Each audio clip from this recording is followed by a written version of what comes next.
Magandang araw po sa inyong lahat. Gusto ko pong mag-share sa inyo ng devotional at makikita po natin yan sa aklat ng Habakuk. Bago muna po yon ay manalangin muna po tayo. Amang banal na makapangyarihan sa lahat, nagpapasalamat po kami o Diyos sa kagandahan ng iyong mga salita.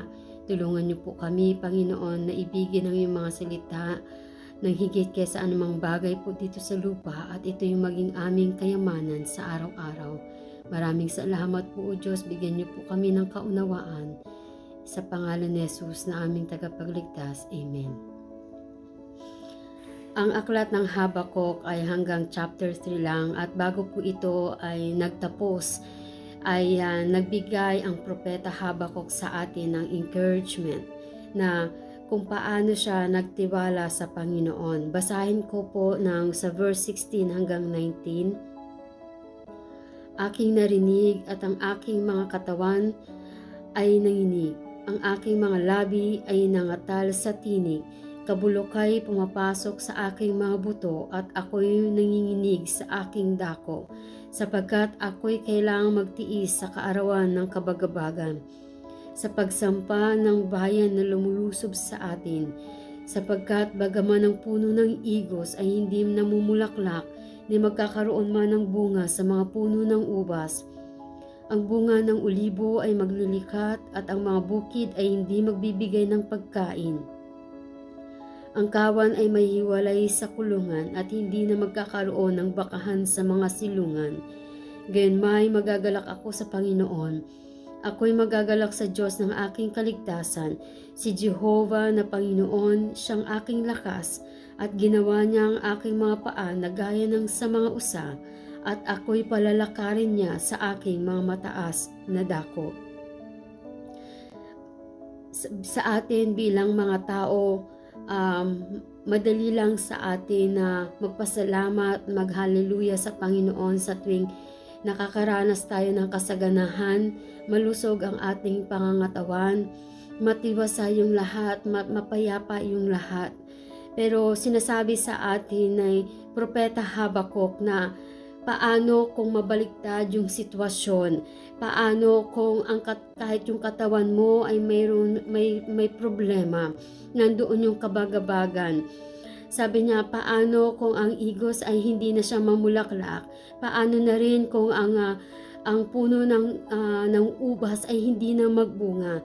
At paano kung ang ulibo ay maglikat din? At paano kung ang bukid ay hindi na magbibigay ng pagkain? Sinabi niya pa rin dito ni Propeta Habakuk na magagalak siya sa Panginoon. Binanggit niya ng 2 beses yung magagalak ako sa Panginoon. Sabi niya, may magagalak ako sa Panginoon, ako'y magagalak sa Diyos ng aking kaligtasan.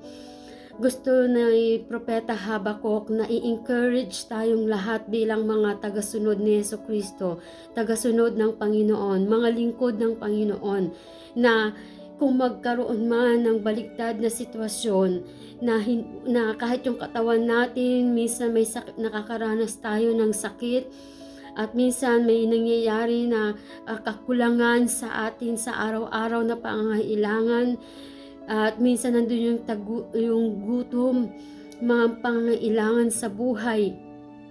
Pero gusto pa rin tayong i-encourage ni Propeta Habakuk na sabihin natin sa ating mga sarili na magagalak pa rin tayo sa Panginoon. Sabihin natin sa Diyos na hindi lang natin siya mahal sa tuwing tayo ay nasa kasiyahan, sa tuwing ang ating mga katawan ay nasa mabuting kalagayan, malusog. Pero kung ano man ang dalhin sa atin ng panahon, pahintulutan sa atin ng Diyos, kung ano man ang dadalhin sa atin ng taon na ito, nandoon pa rin yung pagpapasalamat natin sa Panginoon, dahil sabi ng Biblia na yan yung kalooban sa atin ng Diyos, na tayo ay palaging magpasalamat sa Panginoon. Nagpapakita ito na ang ating pag-ibig sa Diyos ay hindi lang nakabase sa ating mga mata, sa nakikita ng ating mga mata, sa damdamin natin. Pero yung pag-ibig natin sa Diyos ay nakabase sa ating puso, kung paano tayo tumutugon sa awa ng Panginoon sa ating mga buhay. Gusto ng Diyos kumapit tayo sa Kanya at sabihin natin sa Panginoon na siya yung ating kagalakan, siya yung ating pag-asa, siya yung ating kasiyahan, siya yung ating kalasag sa araw-araw. At sa tuwing gagawin natin ito, binibigyan natin ng encouragement ang ating mga sarili at unti-unting nawawala yung espiritu ng discouragement sa loob natin at unti-unti na yung espiritu ng encouragement ay nabubuhay sa loob natin. Ang banal na espiritu ay nabubuhay sa loob natin at pinapahintulutan natin yung Panginoon na kumilos, magbago sa ating mga buhay, na kahit yung mga expectation natin, hindi ito yung mangyari, sasabihin pa rin natin sa Diyos na magpapasalamat pa rin tayo sa Panginoon. Maraming salamat po sa inyong pagsama sa akin sa devotion ngayong araw. Pagpalain po kayong lahat ng Panginoon at manalangin muna po tayo.